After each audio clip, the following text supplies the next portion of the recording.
Ce dont je parle ce soir n'est pas quelque chose que quelqu'un peut faire à votre place, c'est quelque chose que vous devez faire vous-même. Quelqu'un d'autre ne peut réprimer le diable à votre place que pour un moment, puis tôt ou tard vous allez avoir à affronter Goliath vous-même. Vous ne pouvez absolument pas vaincre Goliath avec une bouche fermée. Vous devez l'ouvrir et les paroles adéquates doivent en sortir. Grâce soit rendue à Dieu, qui nous donne la victoire, nous rend vainqueurs par notre Seigneur Jésus-Christ. Grâce soit rendue à Dieu, qui nous donne la victoire, nous rend vainqueurs. Comment? Par Jésus-Christ. Parce qu'il est vainqueur, nous sommes vainqueurs. Allez à 2 Corinthiens 2, 14. Vous avez à connaître ces Écritures, et quand vous êtes au combat, vous avez à les sortir, vous avez à faire la guerre avec le diable, vous avez à lire ces Écritures à haute voix, vous avez à vous encourager en les lisant, et si besoin est, faites des pancartes et mettez-les partout à la maison. S'il y a une chose que le diable ne peut pas supporter, c'est la parole. 2 Corinthiens 2, 14. Grâce soit donnée à Dieu, qui par le Christ, le voilà de nouveau, en Christ. Pourquoi ai-je la victoire? Parce que je suis en Christ. Grâce soit rendue à Dieu qui, par le Christ, nous emmène en tout temps dans son triomphe.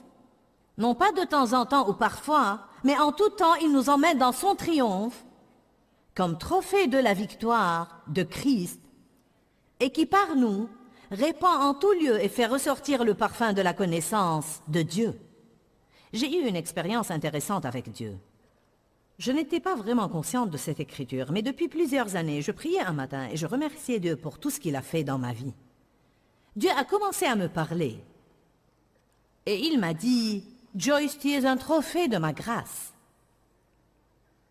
Je savais ce qu'il voulait dire par là. Dieu a fait une œuvre extraordinaire en moi. Je suis venue d'un milieu horrible. J'ai été abusée sexuellement pendant des années et des choses difficiles m'étaient arrivées. Je n'ai jamais eu l'occasion d'être un enfant.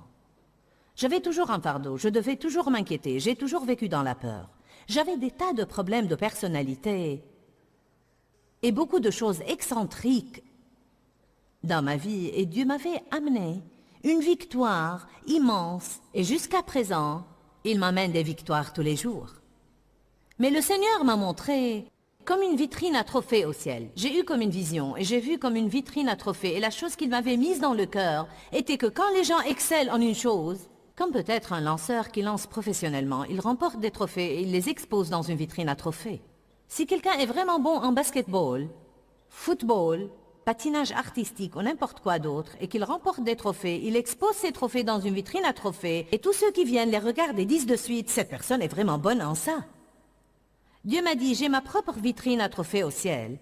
Et tu es un des trophées dans ma vitrine à trophées, comme beaucoup de vous le sont. Beaucoup de vous sont des trophées de la grâce de Dieu. » Voilà ce qu'il m'avait dit. J'expose mes trophées pour que toutes les autorités et les dominations voient que je suis un spécialiste dans l'art de changer les vies et de guérir les gens que Satan a essayé de gâcher.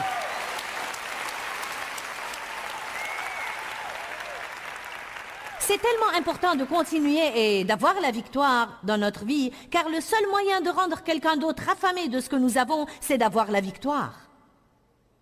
Personne ne va être affamé de ma vie brisée, embrouillée, misérable et négative. Ils ne vont pas vouloir ce que j'ai, si tout ce que j'ai est une dose double de ce qu'ils ont toujours eu, mais avec un autocollant chrétien. Allez. Je suis furieuse contre le diable à cause de la tromperie dans laquelle il maintient les gens. Grâce soit rendue à Dieu, qui par le Christ nous emmène en tout temps dans son triomphe, comme trophée de la victoire de Christ, comme la Bible amplifiée dit. Et par nous, après avoir fait de vous un trophée de grâce, il répand par vous et fait ressortir le parfum de la connaissance de Dieu partout où que vous soyez. Ces deux dernières écritures parlent de donner grâce à Dieu par la foi pour la victoire que nous avons déjà. Peut-être qu'elle n'est pas encore complètement visible dans votre vie, mais vous avez une victoire. Jésus a déjà gagné votre victoire et vous êtes en train d'apprendre sur cette victoire et de vivre cette victoire chaque jour de votre vie. Et chaque jour, vous vous améliorez et vous vous améliorez à tout point de vue. Et chaque jour, le diable est de plus en plus exaspéré, car plus vous faites des progrès, plus il devient exaspéré. Donc dites simplement, diable, mon objectif c'est de te faire une dépression. Amen. Alléluia. En fait, une fois, une dame m'a dit une chose des plus drôles. C'est un peu personnel, mais je le dirai quand même. Quelqu'un là a jamais eu des hémorroïdes? Quelqu'un là a jamais eu de vraiment graves hémorroïdes? D'accord. Y a-t-il quelque chose qui fasse souffrir autant? Jamais. Bien, cette dame a dû avoir des hémorroïdes à un moment donné. Je signais quelques livres et elle était là et elle m'a dit « Sais-tu quel est mon but dans la vie ?» Elle a dit « Je veux donner au diable de doubles hémorroïdes. »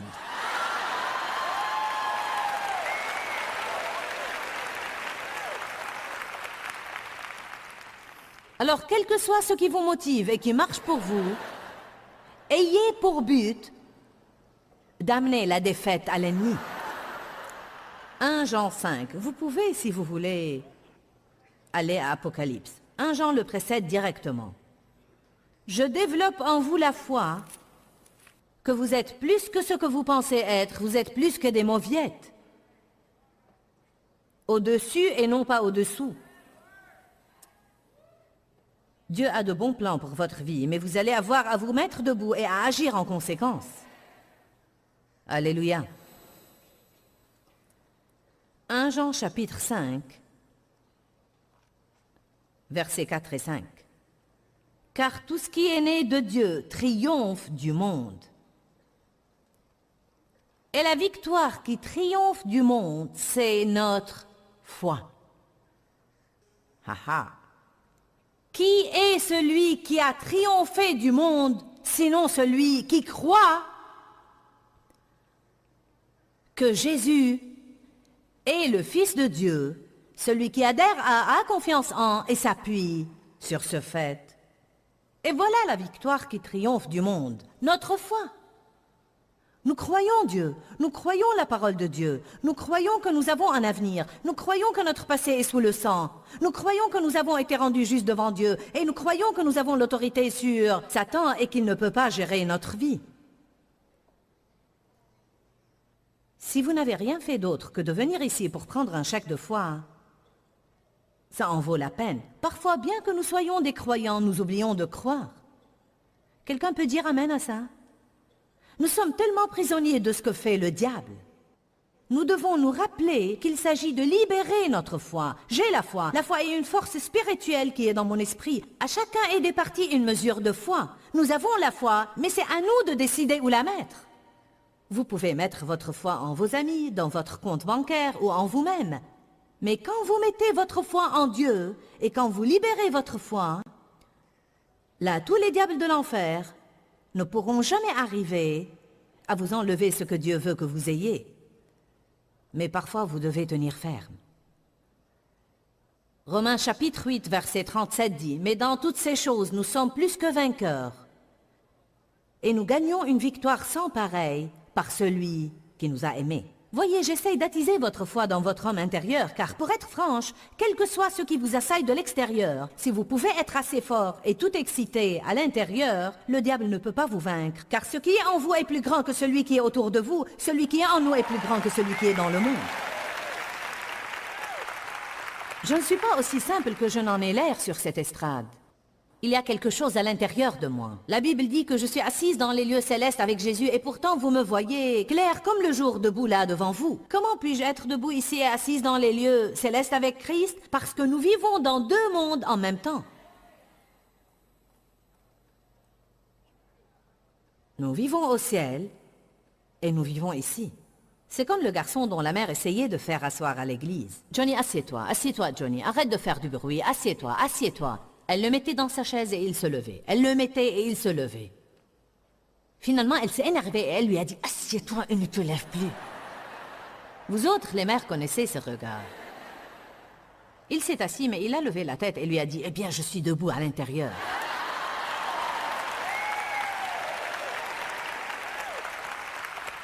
Écoutez-moi, il y aura peut-être des moments dans notre vie où, pour ainsi dire, Satan semble nous obliger à nous asseoir. En d'autres termes, nous ne sommes pas capables de faire ce que nous voulons ou d'avoir ce que nous voulons ou ça n'a pas l'air de marcher. Mais vous devez lui dire, en ce moment, je suis peut-être assis, peut-être que ça n'a pas l'air de marcher pour moi, mais laisse-moi te dire une chose, diable, je suis debout à l'intérieur et je vais avoir ma victoire.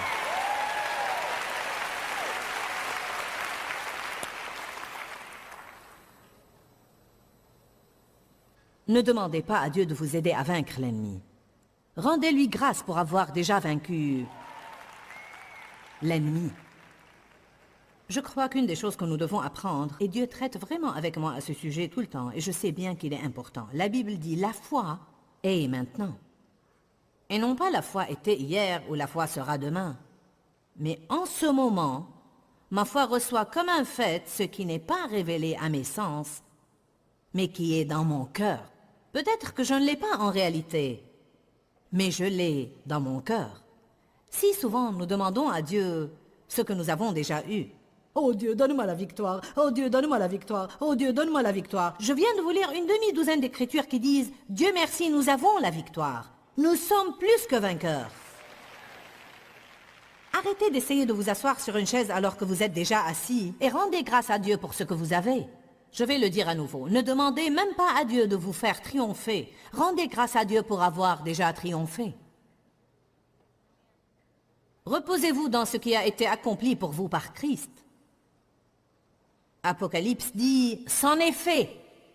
Jetons-y un coup d'œil. Apocalypse 16, 17. C'est accompli. C'est fait. Nous sommes assis dans les lieux célestes avec lui. Dieu a dit à Jésus, « Viens t'asseoir à ma droite jusqu'à ce que je fasse de tes ennemis ton marchepied. » Nous sommes assis en lui. Cela veut dire que nous attendons en paix pendant que Dieu œuvre. Jouissant de notre vie, attendant que Dieu fasse de nos ennemis notre marchepied. Je ne vais pas passer ma vie à éteindre les incendies que le diable provoque. Je vais jouir de ma vie et laisser Dieu faire ce que Dieu seul peut faire. Puis-je vous dire un secret? Il n'y a pas de mal à jouir de votre vie, même en ayant un problème. Est-ce que quelqu'un le savait? Même pendant que vous avez un problème, il n'y a pas de mal à jouir de votre vie. Dieu aime vous entendre rire au milieu de vos problèmes. La Bible dit, Dieu siège dans les cieux et rit de ses ennemis. La joie du Seigneur est notre force.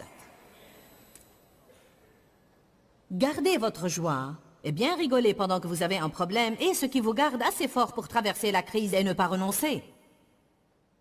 Apocalypse 16, 17. Puis le 7e ange versa sa coupe dans l'air et une voix forte sortit du temple du ciel, du trône de Dieu, disant « C'en est fait! C'est fini! C'est accompli! C'est arrivé! » Vous devez toujours rappeler au diable, tu es déjà un ennemi vaincu. Il ne nous reste plus qu'à te piétiner. J'ai déjà lu la fin de la Bible. Je connais ta destinée. Alléluia, Éphésiens chapitre 1. Je sais que je vous prends partout dans la Bible, mais ça va. Dans un instant, nous allons ouvrir à Éphésiens 6 et y rester pour la soirée. Alléluia. Éphésiens 1, 19. Et pour que vous sachiez et compreniez quelle est l'infinie et l'illimitée et l'incomparable grandeur de sa puissance en et envers nous qui croyons. Paul a prié pour que l'Église connaisse la puissance qui était la sienne et pour qu'elle croie en cette puissance. Verset 20, qu'il a déployé en Christ en le ressuscitant des morts et en le faisant asseoir à sa droite dans les lieux célestes. Si vous n'étiez pas là la veille, je mets l'accent sur asseoir, car chaque fois que vous voyez que Jésus est assis, cela fait allusion au fait qu'il est entré dans le repos. Nous sommes assis avec lui dans les lieux célestes. Donc, ce repos de sabbat est à notre disposition. Le repos est une position de force. Nous ne pouvons pas vaincre l'ennemi pendant que nous sommes bouleversés, agités et inquiets. Nous devons être dans le repos de Dieu. Nous devons être dans la paix. La paix est une puissance. Le repos est une puissance. Qui se rend compte que Satan essaie de vous voler votre paix 30 fois par jour? Pourquoi pensez-vous qu'il est si décidé à vous prendre votre paix? Car s'il peut vous prendre votre paix, il peut vous prendre votre puissance. Il sait que Dieu vous a donné la puissance, mais si vous ne mettez pas vos chaussures de paix... Quelqu'un va comprendre ça ce soir. Qu'il a déployé en Christ, en le ressuscitant des morts et en le faisant asseoir à sa droite dans les lieux célestes. Versets 21 et 22. Bien au-dessus de toute autorité et puissance et pouvoir et souveraineté et de tout autre nom qui puisse être nommé et au-dessus de tout autre titre qui puisse être conféré, non seulement dans ce siècle et dans ce monde, mais encore dans le siècle et le monde à venir. Quand Jésus a été ressuscité, il a été levé au-dessus de tout. Il est au-dessus de tout et nous sommes en lui. Donc ne dites plus que vous êtes sous quoi que ce soit. Sous les attaques. Sous un fardeau. Sous. Non, dites le diable est sous mes pieds. Et il a mis tout sous ses pieds. Et il l'a donné pour chef suprême et universel à l'Église. Son rôle de chef étant exercé dans toute l'Église. Allez à Éphésiens 6. Savoir que nous avons cette autorité ne veut pas dire que nous ne serons pas en but aux attaques. En fait, je ferais probablement aussi bien de vous dire que si vous commencez à avoir une révélation sur votre autorité, Satan va probablement doubler ses efforts pour un certain temps pour voir s'il peut vous porter à renoncer à la vérité dont vous entendez parler. Comprenez que quand vous entendez la parole et que vous entendez la vérité et que vous commencez à essayer d'exercer cette vérité dans votre vie, vous allez avoir à tenir bon pour une période de temps. Peut-être que vous aurez une révélation vous incitant à donner et vous aurez un témoignage de Dieu. « Oh, Dieu soit loué, je dois donner davantage. » À combien de vous Dieu dit de temps en temps de donner davantage? Ne restez pas bloqué quelque part sans jamais avancer. Vous ne pouvez pas continuer à semer la même graine et avoir une plus grande moisson. Si vous semez plus, vous récolterez plus. Et pourtant, invariablement, quand vous sortez de la barque pour faire quelque chose de plus grand, peut-être que ça ne va pas toujours se passer de cette façon, mais parfois l'ennemi lancera une attaque contre vous. Il y a des gens qui s'excitent pour venir travailler pour nous, afin de commencer à travailler au ministère, et beaucoup d'eux sont en but à des attaques épouvantables. Puis ils commencent à penser, j'ai dû faire la mauvaise chose, ça a dû ne pas être la volonté de Dieu que je vienne ici. Non, ce n'est pas vrai. Satan veut que vous reveniez là où vous étiez. Mais s'ils tiennent bon et ne renoncent pas, ils seront finalement victorieux. Chaque fois que vous passez par, vous gagnez une victoire que le diable ne peut pas vous enlever. Mais chaque fois que vous revenez là où vous étiez avant, vous aurez toujours cette même chose à traverser à un moment donné de votre vie.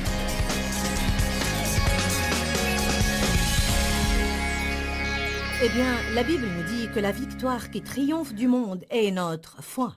Quand nous mettons notre foi en Dieu et que nous la libérons, aucune force diabolique ne peut nous éloigner du bon plan que Dieu a pour notre vie. Je veux que vous croyiez ça et que vous commenciez à confesser votre foi de votre bouche. La foi est puissante. Libérez la vôtre et laissez-la œuvrer dans votre vie. Dans Jacques chapitre 5, la Bible nous dit que nous pouvons prier la prière de la foi et le malade sera guéri. Joignez votre foi à la mienne en ce moment et nous allons ensemble prier Dieu de vous guérir. Père, nous venons à toi en ce moment au nom de Jésus et nous venons en tenant ta propre parole devant ton trône, Seigneur, dans laquelle tu dis que tu guériras le malade si nous prions la prière de la foi. Donc je libère ma foi en ce moment même, au nom de Jésus. Et je prie que les gens qui regardent ce programme, qui ont des maladies ou des malaises, qui ont des douleurs ou des gênes dans leur corps, qu'ils puissent connaître ta force guérissante maintenant, au nom de Jésus. Soyez guéris du sommet de votre tête jusqu'à la plante de vos pieds, de l'extérieur et de l'intérieur. Toutes les maladies sont au-dessous du nom de Jésus. Nous te rendons grâce, Seigneur, car tu œuvres dans les gens maintenant. La douleur doit partir maintenant, au nom de Jésus. Amen. Eh bien, merci, Seigneur. Je crois que vous ressentez la force guérissante de Dieu dans votre corps. Et nous attendons avec impatience que vous partagiez votre témoignage avec nous. Que Dieu vous bénisse. Joignez-vous à nous deux. Quand, Seigneur, quand? Dans ce livret, Joyce Meyer vous apprend à faire confiance au temps de Dieu.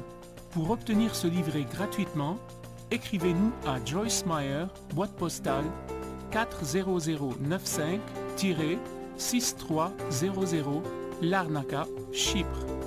Ou bien visitez notre site web www.joycemeyer.org/ FR.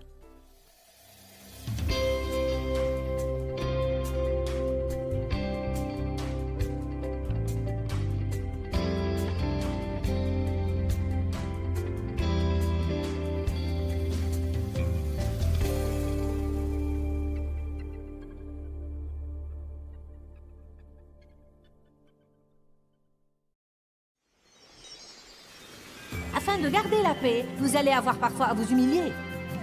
Vous allez avoir parfois à vous excuser même quand vous ne trouvez pas que vous avez tort.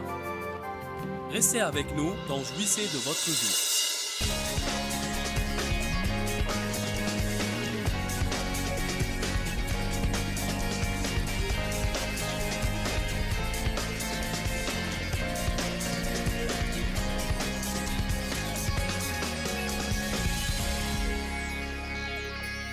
Ce n'est pas parce que vous avez l'autorité, ce n'est pas parce que vous pouvez résister et réprimer, ce n'est pas parce que nous pouvons lier et délier que nous n'aurons pas des saisons où nous devons tenir ferme. Ce n'est pas parce que je résiste à l'ennemi qu'il disparaîtra immédiatement. En fait, il se peut parfois que je fasse un bon choix et la fournaise est chauffée 7 fois plus qu'elle ne l'était avant que je fasse mon bon choix. Et c'est une poisse, n'est-ce pas? Je ne comprends pas du tout, j'ai fait le bon choix et j'ai fait ce qu'il fallait. Maintenant, regardez, mon problème empire. Quelqu'un a jamais fait cette expérience? Voyez, c'est la tactique du diable pour essayer de vous dire « ça ne marche pas, ce truc ne marche pas ». C'est là que vous devez faire ce que je vous lirai dans un instant. Vous serrez votre ceinture de vérité. Dites « va-t'en, diable ». En ce moment, je vais m'accrocher à la parole de Dieu plus que jamais. Tenez donc ferme, tenez bon, ayant serré la ceinture de vérité autour de vos reins. Il enchaîne pour parler des autres pièces de l'armure. La cuirasse de la justice, les chaussures de la paix, le bouclier de la foi, le casque du salut, l'épée de l'esprit, couvrant le tout avec la prière. Vous pouvez lire tout ça jusqu'au verset 18. Je veux vous parler de cette armure, car pendant que vous tenez ferme, vous devez vous assurer que vous avez effectivement revêtu votre armure. Cette armure que Dieu nous procure est une armure spirituelle. Elle n'est pas quelque chose que vous revêtez et que vous pouvez voir avec votre œil physique, mais Satan peut la voir. Amen. Il sait quand vous revêtez votre justice et quand vous ne la revêtez pas. Il sait si vous levez le bouclier de la foi ou si vous vivez dans la peur. Tout d'abord, la Bible nous dit que nous devons croire la parole. Serrez-vous la ceinture de la vérité. Autrefois, je me demandais, que signifie cela? Puis Dieu m'a dit, dans les ennuis, accroche-toi à la parole plus fermement que jamais. Si quelqu'un a l'impression que son pantalon va tomber et il a une ceinture, il va se serrer la ceinture. Quand le diable vous poursuit, si vous avez l'impression que vous êtes sur le point de tout perdre et de renoncer et de laisser tomber, à ce moment-là, vous devez resserrer la ceinture de la vérité. Vous devez vous accrocher à la parole de Dieu plus que jamais. Vous devez confesser la parole plus que jamais. Allez avec moi à Deutéronome 28. Je veux vous montrer certains trucs qui vous appartiennent. J'essaie de remonter le moral de ce groupe ce soir. Deutéronome 28. Je veux commencer au verset 7 et aller jusqu'au verset 14. Vous verrez quand j'arriverai au verset 14 que toutes ces promesses seront réalisées dans votre vie lorsque vous obéissez à la parole de Dieu, lorsque vous vous accrochez à la vérité de la parole de Dieu. Resserrez la ceinture de la vérité. L'Éternel te donnera la victoire sur tes ennemis qui s'élèveront contre toi. Ils sortiront contre toi par un seul chemin et s'enfuiront devant toi par sept chemins. L'Éternel ordonnera à la bénédiction d'être avec toi dans tes greniers et dans tes entreprises. Et il te bénira dans le pays que l'Éternel ton Dieu te donne. L'Éternel te constituera pour lui un peuple saint comme il te l'a juré si tu observes les commandements de ton Dieu et si tu marches dans ses voies. Et tous les peuples de la terre verront que tu es appelé du nom de l'Éternel et en sa présence, et ils te craindront. Et l'Éternel te comblera de bien en multipliant le fruit de tes entrailles. Cela veut dire que vous devez travailler. Le fruit de tes troupeaux, de ton sol, dans le pays que l'Éternel a juré à tes pères de te donner. Et l'Éternel t'ouvrira son bon trésor, le ciel, pour faire tomber en son temps la pluie sur ton pays, et pour bénir tout le travail de tes mains. Et tu prêteras à beaucoup de nations, et tu n'emprunteras point. Et l'Éternel fera de toi la tête et non la queue. Et tu seras toujours en haut, et tu ne seras jamais en bas. Ne dites plus « je suis sous quelque chose », mais dites « je suis en haut et non en bas, la tête et non la queue ». Allez. Si tu obéis aux commandements de l'Éternel ton Dieu que je te prescris aujourd'hui pour les garder et les mettre en pratique, et que tu ne te détournes point de tous les commandements que je te donne aujourd'hui. C'est exactement ce dont je parle. Quand vous avez des problèmes, ne vous détournez pas de la parole. Ne courez pas vers une solution du monde. N'allez pas appeler tous vos amis leur demandant ce que vous devez faire. Quand vous avez des problèmes, allez au trône, pas au téléphone.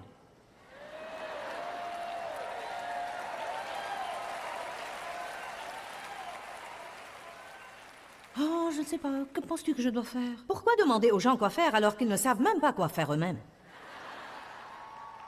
Je ne dis pas que Dieu ne peut jamais oindre une personne pour nous aider, mais même si Dieu veut se servir d'une personne, nous devons toujours aller à Dieu d'abord.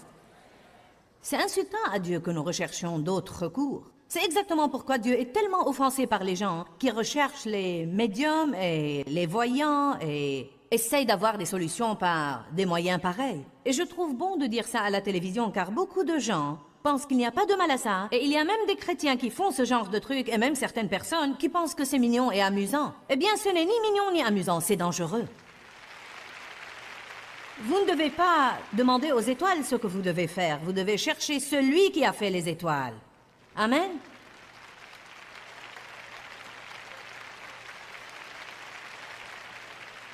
Pourquoi voudriez-vous laisser une étoile décider de votre avenir? Vous n'avez pas à lire votre horoscope pour trouver ce que vous devez faire chaque jour. Vous êtes mené par le Saint-Esprit.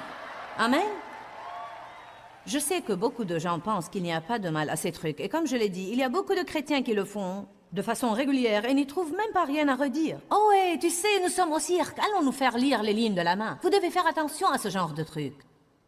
Ce n'est pas mignon, c'est insultant à Dieu. Il veut mener et guider votre avenir. Il veut que vous lisiez la parole et que vous sachiez ce qu'il dit de vous. Vous ne devez pas aller demander à quelqu'un d'autre ce que Dieu dit de vous. C'est écrit dans la Bible. Vous êtes la justice de Dieu en Christ. Vous êtes des enfants de Dieu. Vous êtes loin de Dieu. Vous êtes bénis et non pas maudits. Amen. Savez-vous ce que je dis de mon avenir? Mon avenir est scellé. Alléluia. Mon nom est écrit dans le livre de vie de l'agneau. Je suis reconnaissante de connaître la parole de Dieu. Quand le diable vous attaque, vous devez resserrer cette ceinture de la vérité. Revêtez la cuirasse de la justice, dit la Bible. Je peux m'arrêter juste là et prêcher toute la soirée, car c'est probablement l'un de mes sujets préférés. Mais je vais essayer de traiter tous les points. Donc je vais essayer d'en parler un petit peu. La justice veut dire que vous savez qui vous êtes en Christ.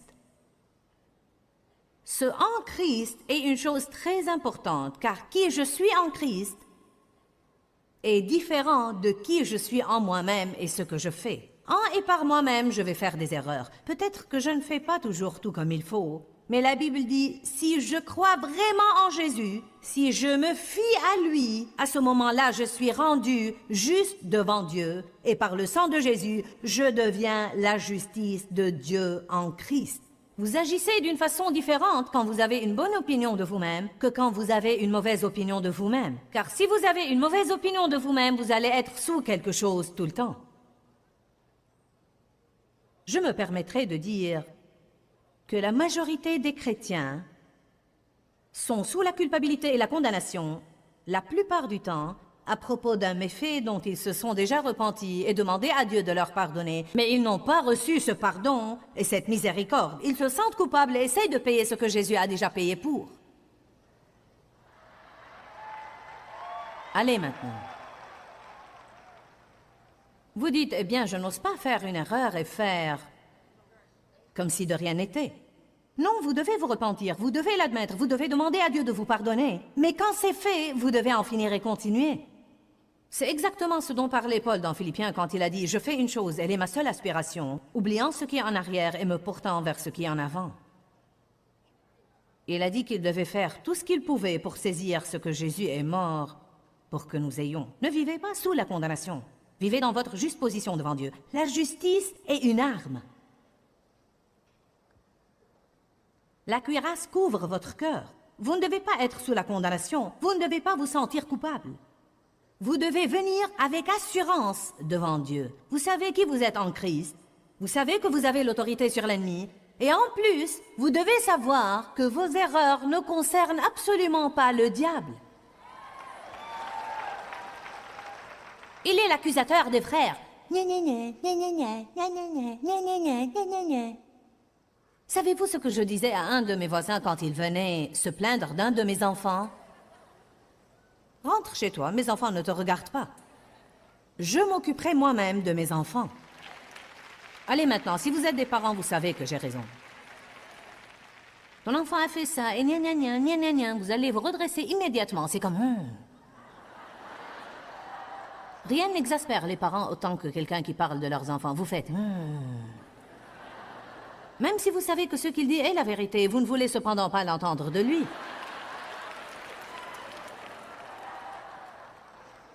Ne te soucie pas de mes enfants, je m'occuperai de mes enfants. Eh bien, vous savez quoi? Dieu a la même attitude. Quand le diable commence à essayer de vous dire tout ce que vous n'êtes pas, vous devez dire ce que je ne suis pas ne te regarde pas, parce que je suis en Christ assis dans les lieux célestes.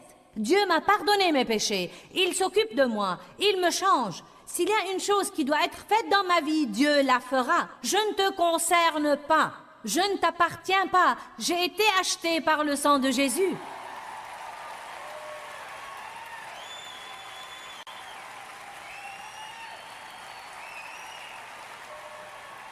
Vous en rendez-vous compte? Vous avez été racheté du diable. Vous avez été acheté par le sang de Jésus. Le diable ne vous possède plus et vous ne le concernez pas. Revêtez votre justice. Allez à 2 Corinthiens chapitre 6. Oh, vous m'avez stimulé ce soir.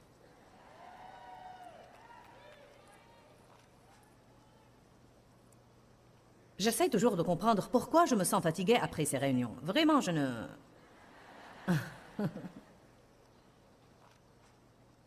Oh, Jésus. Je vous le dis, j'aime la parole et j'aime voir ce que la parole fait dans la vie des gens. Vous connaîtrez la vérité et la vérité vous affranchira. Alléluia. Ouh! Par la parole de vérité, par la puissance de Dieu, par les armes de la justice offensive à la main droite et défensive à la main gauche. 2 Corinthiens 6, 7 dit que la justice est une arme. D'une part, nous nous en servons pour attaquer l'ennemi, et d'autre part, nous nous en servons pour nous défendre. Vous devez revêtir votre justice comme une robe. Ésaïe chapitre 61 l'appelle une robe de justice. Revêtez-vous de toutes les armes de Dieu. Revêtez la justice tous les jours et marchez devant Dieu avec assurance. Allez à Ésaïe 32, 17.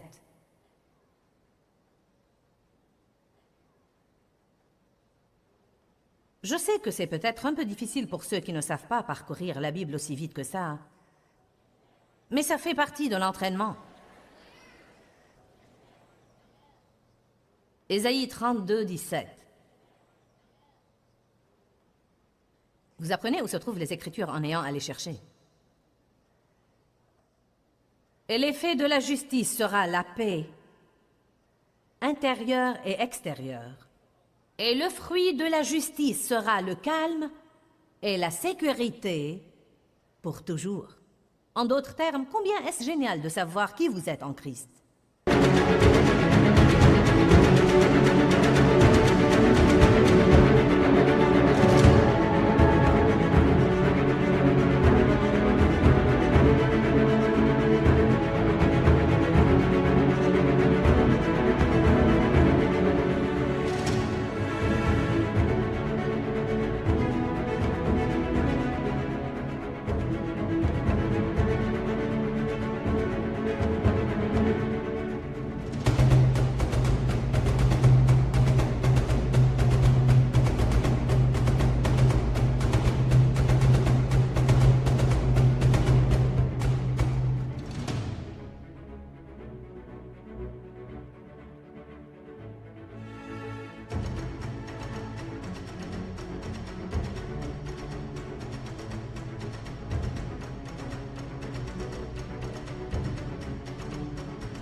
est-ce génial? Quel genre de puissance ça vous donne de savoir que Dieu vous aime?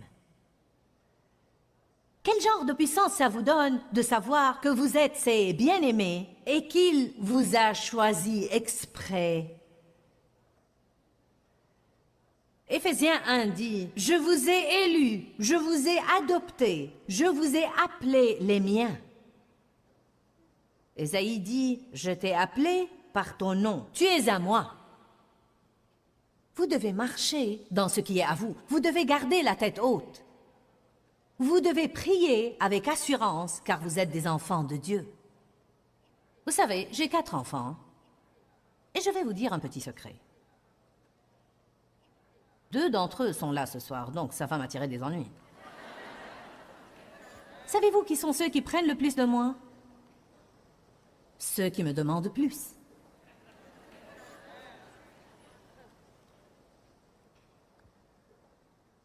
J'ai un enfant en particulier, c'est notre Benjamin. Et parfois les autres sont un peu exaspérés et ils disent « Eh bien, tu lui donnes tout. » Je dis, eh bien, il demande tout. Amen. Laisse-moi te demander, Laura, tu es là ce soir. Combien de fois as-tu demandé une chose et tu ne l'as pas eue? Pas très souvent, vrai? Si tu demandes, la plupart du temps, tu prends. Nous sommes les enfants de Dieu. Et il nous dit, venez avec assurance au trône. Car Dieu peut faire infiniment, abondamment, au-dessus et au-delà de tout ce que nous pouvons jamais espérer, demander ou penser, selon sa puissance qui œuvre en nous. Savez-vous pourquoi les gens ne demandent pas? C'est ce stupide et puant esprit diabolique de culpabilité et de condamnation qui donne l'impression aux gens qu'ils n'ont aucun droit de demander quoi que ce soit de Dieu parce qu'ils sont imparfaits et qu'ils font des erreurs. Eh bien, en fait, le Benjamin, qui demande tellement, a probablement fait plus d'erreurs que les autres 3. Mais il sait que nous l'aimons. Il sait qui il est. Il sait qu'il est notre enfant et il demande.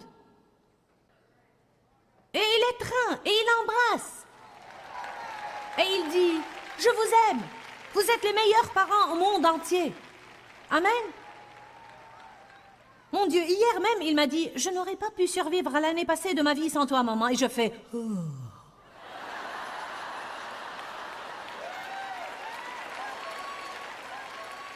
Allez, employez un peu de sagesse. Tout ce que Dieu veut, c'est votre amour. Il veut votre compagnie. Il ne cherche pas votre perfection puante.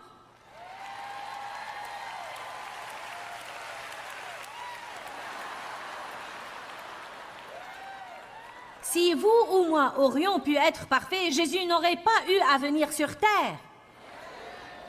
Il est venu parce que nous sommes un gâchis.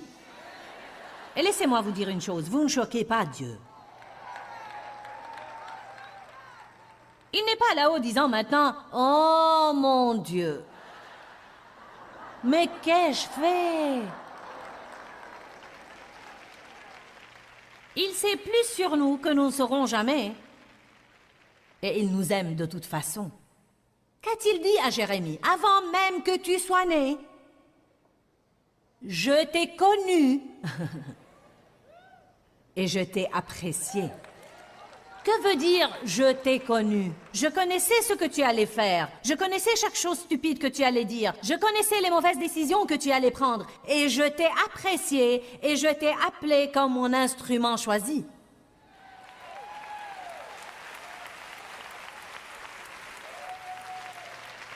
Dieu, aie pitié, Dieu. Revêtez vos robes de justice. Cela ne veut pas dire d'aller ça et là et de faire des bêtises exprès. C'est une question de cœur. Quand Dieu voit votre cœur et qu'il voit que vous voulez faire le bien et qu'il voit que vous regrettez vos péchés et que vous l'aimez, je donnerai tout ce que j'ai pour pouvoir être parfaite pour Jésus et ne jamais faire des erreurs et ne jamais me mettre en colère et ne jamais être impatiente et ne jamais dire une chose négative. Oh, si seulement je pouvais faire ça. Mais vous savez quoi? J'ai eu à reconnaître dans ma vie que je ne pourrais jamais le faire avant d'être au ciel avec lui. Et en attendant, je me lève chaque jour et je fais de mon mieux. Et savez-vous ce qu'il m'a dit? Fais de ton mieux et moi je fais le reste. N'est-ce pas que Dieu est merveilleux? Ouh! Jésus. Justice. Gardez votre niveau d'assurance. Sachez qui vous êtes en Christ. Revêtez votre justice comme une robe. Ne laissez pas le diable vous faire sentir que vous êtes nul, que vous n'avez ni importance ni valeur. Ne le laissez pas vous rabattre les oreilles avec tout ce que vous avez fait de mauvais. Oui, nous avons mal fait beaucoup de choses, et nous devons simplement dire « Merci, diable, de m'avoir rappelé tout le mal que j'ai fait, car ça me cause d'être émerveillé encore plus par la miséricorde de Dieu. »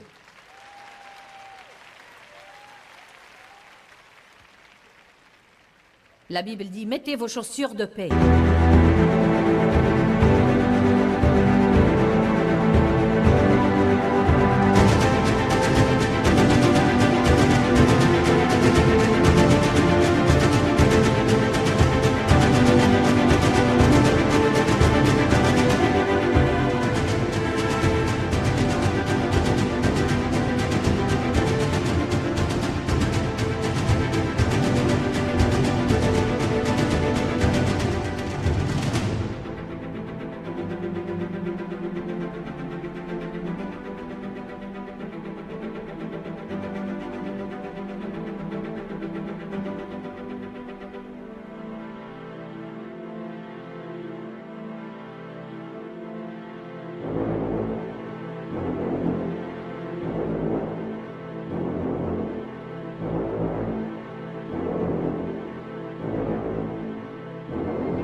Mes chaussures n'ont pas sauté sur mes pieds. J'ai eu à les mettre. Vous devez instaurer la paix.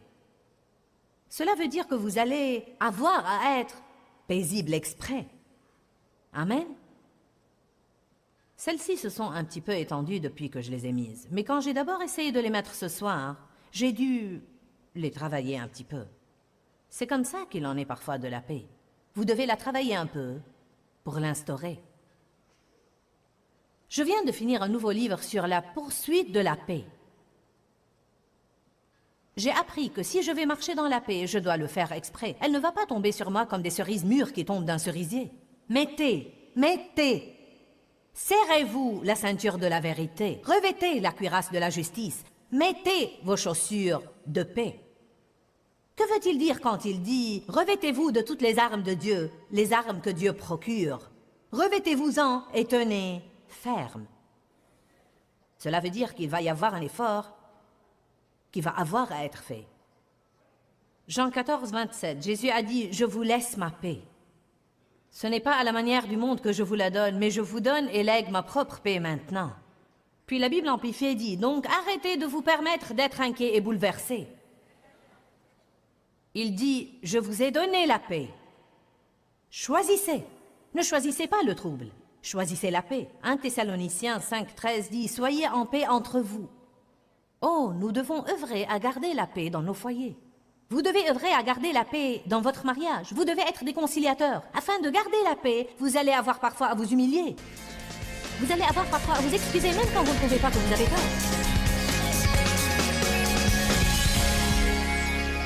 Eh bien, la Bible nous dit que la victoire qui triomphe du monde est notre foi. Quand nous mettons notre foi en Dieu et que nous la libérons, aucune force diabolique ne peut nous éloigner du bon plan que Dieu a pour notre vie. Je veux que vous croyiez ça et que vous commenciez à confesser votre foi de votre bouche. La foi est puissante. Libérez la vôtre et laissez-la œuvrer dans votre vie. Dans Jacques chapitre 5, la Bible nous dit que nous pouvons prier la prière de la foi et le malade sera guéri. Joignez votre foi à la mienne en ce moment et nous allons ensemble prier Dieu de vous guérir. Père, nous venons à toi en ce moment, au nom de Jésus, et nous venons en tenant ta propre parole devant ton trône, Seigneur, dans laquelle tu dis que tu guériras le malade si nous prions la prière de la foi. Donc je libère ma foi en ce moment même, au nom de Jésus. Et je prie que les gens qui regardent ce programme, qui ont des maladies ou des malaises, qui ont des douleurs ou des gênes dans leur corps, qu'ils puissent connaître ta force guérissante maintenant, au nom de Jésus. Soyez guéris du sommeil.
De votre tête jusqu'à la plante de vos pieds, de l'extérieur et de l'intérieur. Toutes les maladies sont au-dessous du nom de Jésus. Nous te rendons grâce, Seigneur, car tu œuvres dans les gens maintenant. La douleur doit partir maintenant, au nom de Jésus. Amen. Eh bien, merci, Seigneur. Je crois que vous ressentez la force guérissante de Dieu dans votre corps et nous attendons avec impatience que vous partagiez votre témoignage avec nous. Que Dieu vous bénisse. Joignez-vous à nous demain. Quand, Seigneur, quand? Dans ce livret, Joyce Meyer vous apprend à faire confiance au temps de Dieu. Pour obtenir ce livret gratuitement, écrivez-nous à Joyce Meyer, boîte postale 40095-6300, Larnaca, Chypre. Ou bien visitez notre site web www.joycemeyer.org/fr.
Đi khắp phương trời vẫn nhớ tới quê hương, người về đây thăm làng Trù quê mẹ và làng Sen quê cha, xúc động bồi hồi người rơi giọt lệ, thương mái nhà tranh thương đất mẹ nghèo,